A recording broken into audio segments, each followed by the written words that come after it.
দেখেন কত বড় নির্লজ্জ বেহায়া নিকৃষ্ট এই মহিলা নিজের অল্প বয়সী ছোট মেয়ের বডি দেখিয়ে ভাইরাল হয়ে তারপরে ফেসবুক থেকে ইনকাম করার ধান্দা। এদের ভিডিওর যদি কমেন্ট বক্সে যান, মানুষ কিভাবে গালি দিতেছে। ওই মেয়েটাকে কিন্তু কেউ গালি দিতেছে না, সব গালি দিতেছে ওই মহিলাটাকে। মানে আর কয়দিন পরে কবরে পা দিবে এরকম একটা মহিলা, বয়স্ক মহিলা, তার এরকম বাচ্চা দিয়ে, মানে বুঝলাম না।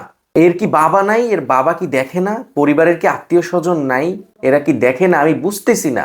এই মেয়েটার তো অল্প বয়স, আর কি বোঝার বয়স হয়েছে কোনটা ভালো কোনটা মন্দ? এটা তো বোঝার আর বয়স হয় নাই। ছোট থেকে তো পরিবার থেকেই শিক্ষা নিবে যে কিভাবে মার্জিত হওয়া যায়, কিভাবে শালীনতার সাথে চলতে হয়, মানুষের সম্মান অর্জন করা যায়।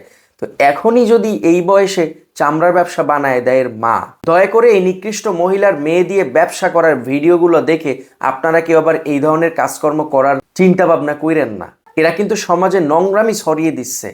মানে এদের মাথায় একটা ঢুকছে ফেসবুক থেকে টাকা ইনকাম করা যায়। ওনার তো বয়স হয়ে গেছে, ওনার তো আসলে কুকুরেও তাকাবে না রাস্তা দিয়ে হাঁটলে।